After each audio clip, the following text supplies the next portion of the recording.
5 young men. One snowy February night, and a vanishing that still defies all logic. Their car was found abandoned, engine working, gas in the tank, but no trace of them anywhere. And when one body finally surfaced months later, it only deepened the nightmare. What really happened to the Yuba County Five? Stay with me, because this story gets darker, stranger, and more heartbreaking than you could ever imagine. It began on the night of February 24th, 1978. 5 friends, Gary Mathias, Bill Sterling, Jack Madruga, Jack Hewitt, and Ted Wire, left a basketball game at Chico State University in Northern California. They never made a home. Days later, searchers found their Mercury Montego, abandoned deep in the Plumas National Forest, far off any logical route back to Yuba City. The car was in perfect working order. No flat tires. Enough fuel. Keys missing, but the doors unlocked. Snow blanketed the wilderness. Temperatures at night plunged below freezing. But of the 5 men, there was no sign. No footprints leading away. No tracks. Only silence and frozen trees. Months passed. Then came the first terrible discovery. Inside a remote U.S. Forest Service trailer, nearly 20 miles from where the car had been abandoned, the body of Ted Wire was found, wrapped tightly in sheets, shoeless, beard grown long, suggesting he survived for weeks. Food and supplies were inside the trailer, yet they remained untouched. Why hadn't he saved himself? Where were the others? How had 5 men ended up trapped in one of the most desolate places in California? And why did only one body surface? Tonight, we unravel the haunting mystery of the Yuba County Five.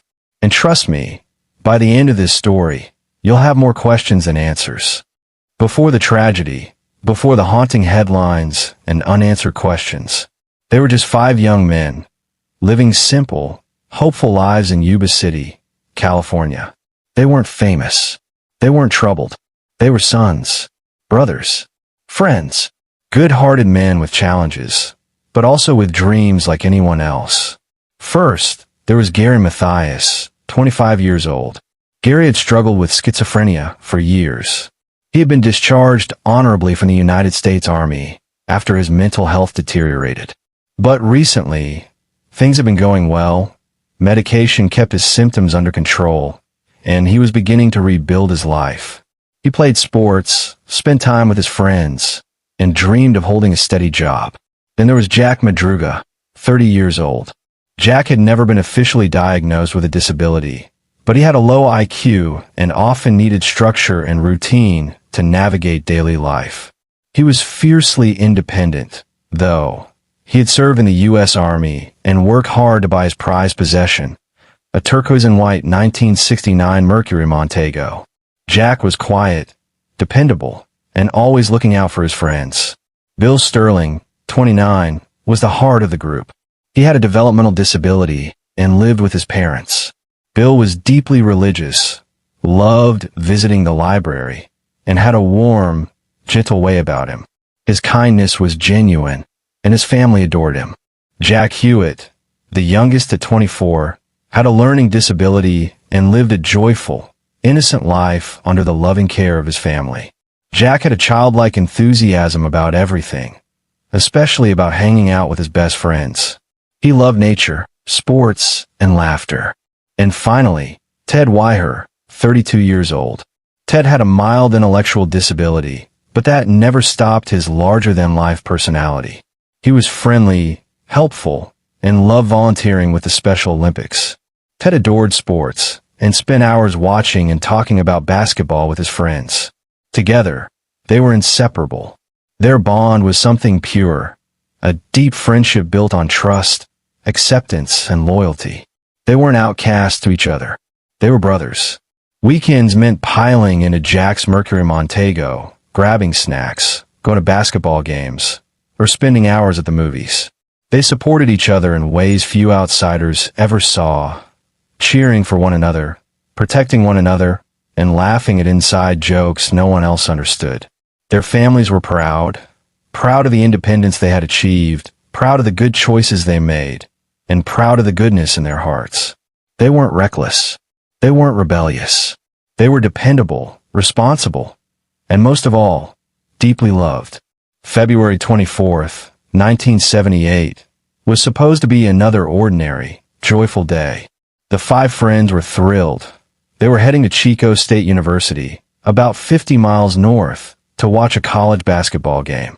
It was the eve of their own Special Olympics basketball tournament, an event they had been training for and dreaming about for weeks.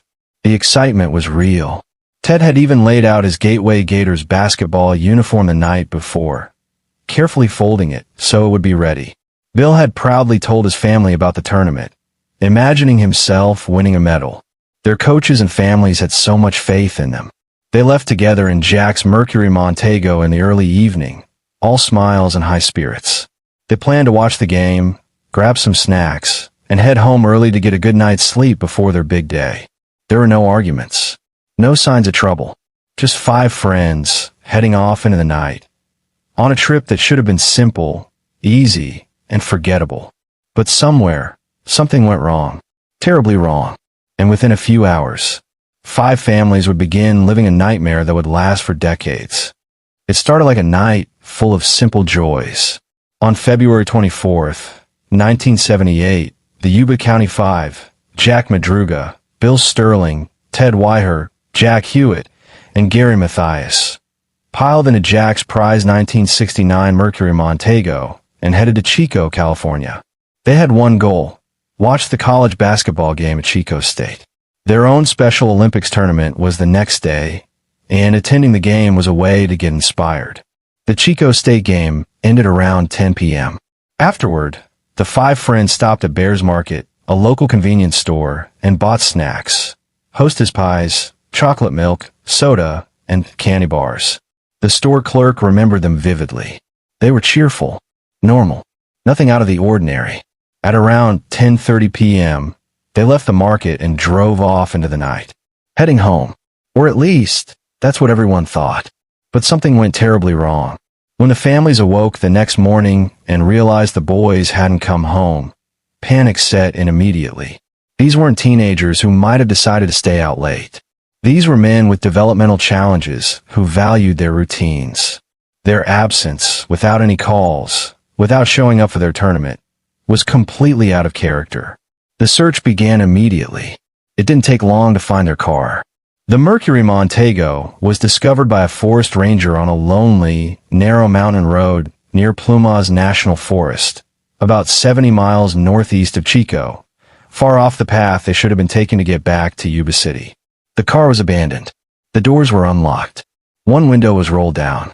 Inside, the keys were gone, but strangely, the car itself was in good working order. It wasn't stuck in the snow. It could have easily been driven back down the road. There were no signs of struggle, no damage to the car. Nothing was stolen. The snacks they bought were still half-eaten on the seats.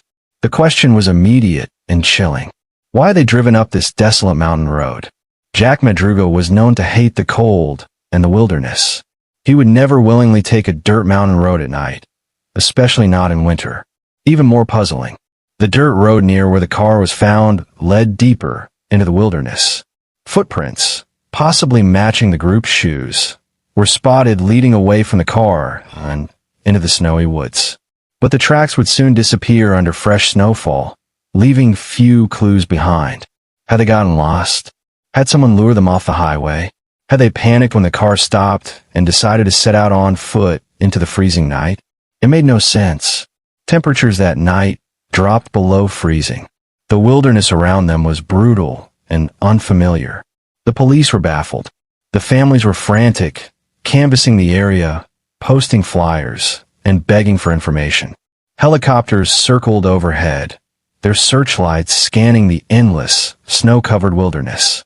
Search dogs were brought in, sniffing the icy ground for any sign of the missing men. Volunteers, dozens of them, trudged through snowdrifts and thick forest brush, calling out the boys' names. For days, the search teams pushed through freezing temperatures and brutal terrain. But there was nothing. No bodies. No clothing. No supplies. No footprints beyond those few faint tracks near the abandoned car.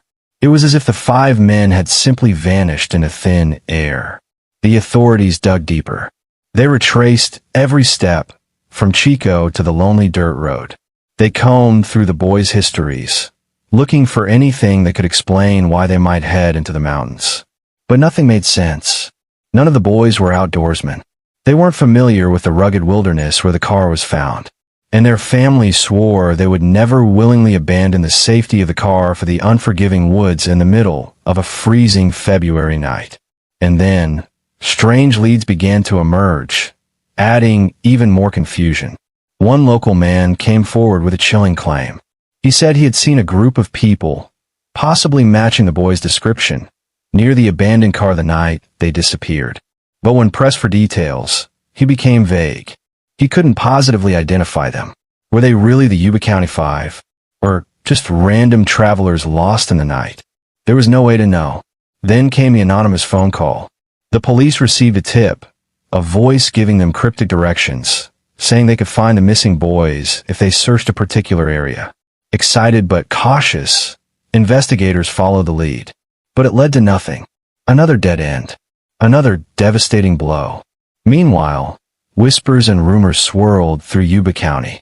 Some said the boys had been kidnapped. Others whispered about drugs, cults, or foul play. Some even suggested Gary Mathias, who had a history of schizophrenia, had suffered a psychotic break and led them into danger. But again, there was no evidence for any of it. The only thing the investigators knew for certain was that the Mercury Montego could have easily driven out of the area. The car wasn't stuck. It had a quarter tank of gas left. Even stranger, when police tested it, the engine turned over immediately. No mechanical failure. No flat tires. Nothing wrong at all. So why abandon it? And why leave the safety of the car to march into the snow-covered darkness? The investigators were tormented by the possibilities, but no answers came. As the weeks dragged on, hope began to fade. The families, who had clung desperately to the belief their sons would be found, were now haunted by grief and unanswered questions. Mothers who once sat by the phone, waiting for news, now sat by the window, staring into the distance. Fathers who had joined the search parties returned home exhausted, broken, and empty-handed. The truth waited until June 4th, 1978. A small group of motorcyclists exploring the remote wilderness of Plumas National Forest stumbled upon something unsettling. An old Forest Service trailer. And inside, a horrifying discovery. It was the body of Ted Weiher, one of the 5 missing men. The trailer sat about 20 miles from where their car had been abandoned, an unimaginable distance to walk through deep snow and freezing temperatures. But it wasn't just the location that shocked investigators. It was the strange and haunting way Ted had been found. Ted's body lay on a bed inside the trailer. Several blankets were carefully, almost lovingly, wrapped tightly around him, including his head and shoulders, as if someone had tried to keep him warm or comfort him as he died. But he wasn't wearing shoes. His feet were severely frostbitten, frozen and blackened by the elements. Even more chilling, the trailer itself wasn't truly isolated from survival. Inside were stock supplies, canned food, untouched, a propane tank, fully functional, that could have provided heating and cooking, heavy winter clothing and matches, all of it completely unused. Authorities estimated Ted had survived for anywhere from 8 to 13 weeks inside that trailer before finally succumbing to exposure and starvation. He had lost nearly half his body weight. His beard had grown long, a silent testimony to how long he had clung to life, alone, cold, and waiting for help that never came. There were more troubling details. A broken window suggested the men had broken in for shelter, but why hadn't they used the food or heat? Why had Ted, and possibly the others, chosen slow starvation over using what was available? It didn't add up. The investigators kept searching, and just outside the trailer, scattered across the rugged terrain, they found even more horror. The remains of Jack Hewitt were discovered about 2 miles away, bones picked clean by animals, but positively identified by dental records. Nearby, they found pieces of clothing belonging to Bill Sterling and Jack Madruga, and soon after, their skeletal remains as well. The bones lay scattered across the snowmelt fields, exposed to months of weather and wildlife. It seemed the group had split up after leaving the car, trying to find shelter. But only Ted had made it to the trailer, only to die slowly, helplessly, despite being surrounded by everything he needed to survive. But one man was still missing. Gary Mathias. No trace of him was ever found. His shoes, oddly, had been discovered inside the trailer, suggesting he had been there, alive, at least for some time. Some theorized that Gary had ventured back into the wilderness to find help, and simply never made it. Others whispered darker possibilities, that something had happened between the group, something desperate, something driven by fear, madness, or survival. The mountain held its secrets tightly. The families, already shattered by months of uncertainty, now faced an even more agonizing truth. Their sons had not simply vanished. They had suffered. They had been so close to salvation, and yet, salvation had slipped through their fingers. The discovery of Ted Wyer's body raised far more questions than answers. Why hadn't they used the food? Why hadn't they lit the propane for heat? Why had they separated instead of staying together? And most chilling of all, where was Gary Mathias? The case of the Yuba County Five, once a baffling disappearance, now became something even darker. A lingering, unsolved tragedy that defied logic and haunted everyone who knew their story. Now, with 4 of the 5 men found dead, and Gary Mathias still missing, the world began to speculate. What really happened that night? The official theory was simple, almost too simple. The men had somehow gotten disoriented after leaving the basketball game. They had taken a wrong turn, driven into the mountains, and, confused, cold, and frightened, abandoned the car and wandered into the wilderness. But that theory, it didn't sit right with anyone who knew them. These men weren't reckless. They stuck together, cared for each other. Jack Madruga, especially, was known for being careful with his beloved car. He never would have driven it up that treacherous mountain road voluntarily.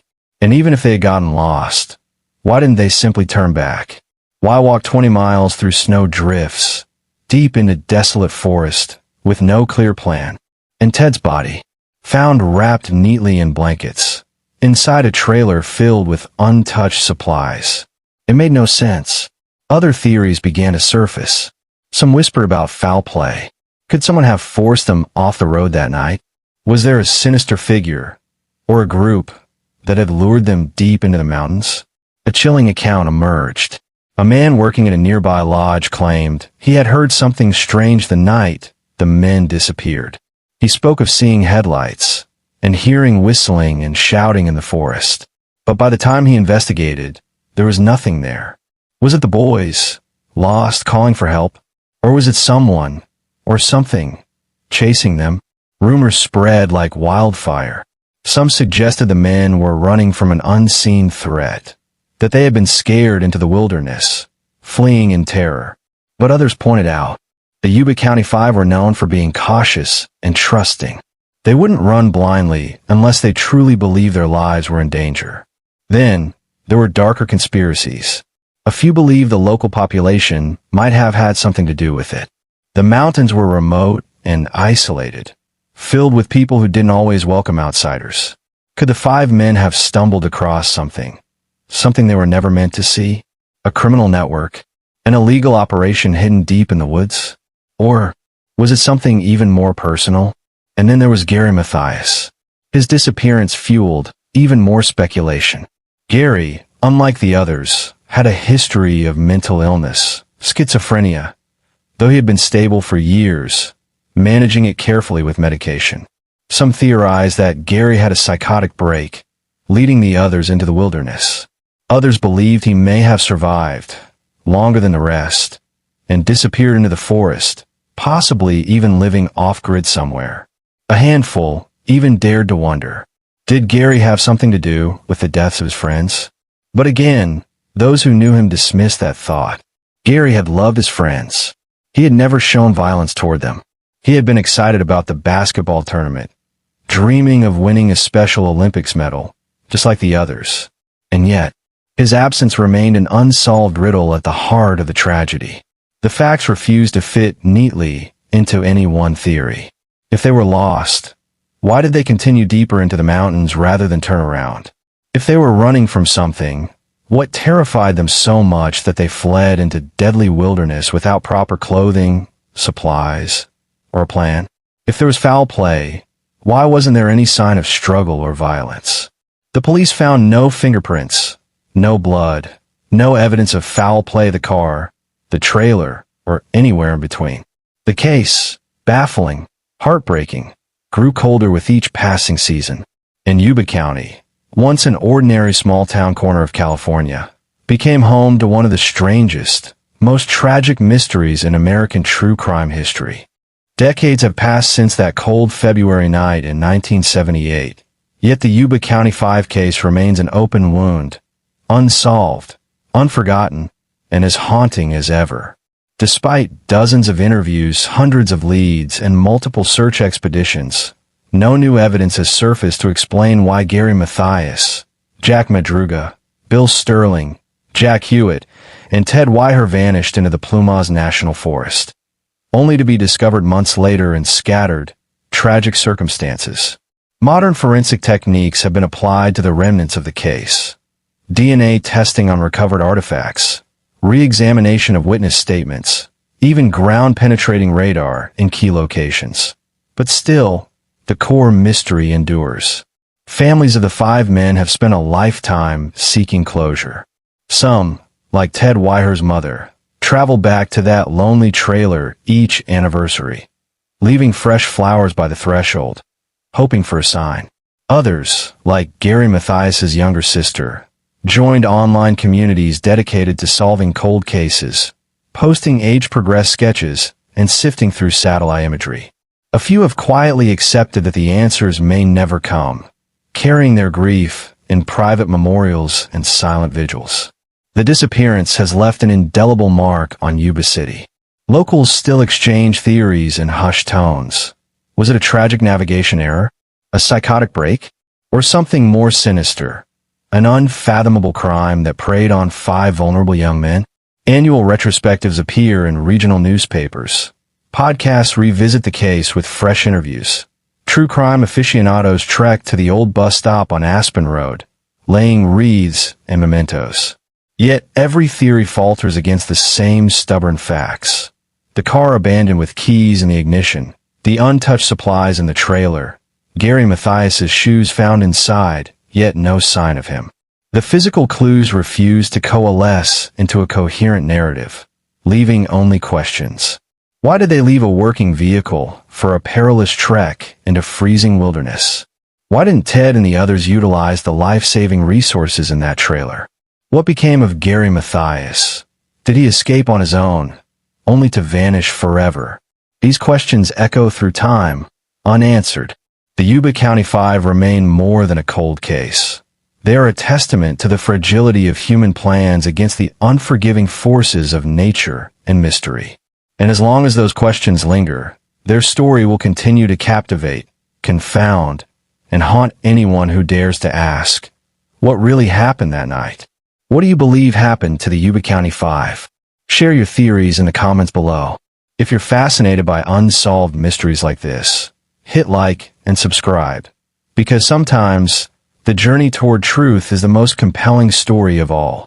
In the end, the Yuba County Five remain an enigma, a puzzle with missing pieces that may never be found. After over 40 years, no definitive answer has emerged. Were they simply lost in the night, victims of a tragic navigational error and the merciless winter wilderness? Or did something darker intervene, an unseen hand that lured them from safety into despair? Their families still feel the ache of unanswered questions. Some hold on to hope that one day, Gary Mathias's whereabouts will be revealed, that the full story will come to light. Others have found a measure of peace in accepting the mystery, honoring their loved ones not for the way they died, but for the lives they lived and the bond they shared. Tonight, we remember five men who laughed together, dreamed together, and vanished together. Gary, Jack Madruga, Bill, Jack Hewitt, and Ted. They were sons, brothers, friends, volunteers, teammates. Their hopes were simple: to belong, to compete, to be seen for who they were. And though their story ended in tragedy, their legacy endures in every whisper of the pines and every footstep on that lonely mountain road. If their disappearance teaches us anything, it is that life can change in an instant, and that the search for truth is never truly over. The wilderness may guard its secrets, but our remembrance keeps their story alive. What do you think happened to the Yuba County Five? Share your thoughts and theories in the comments below.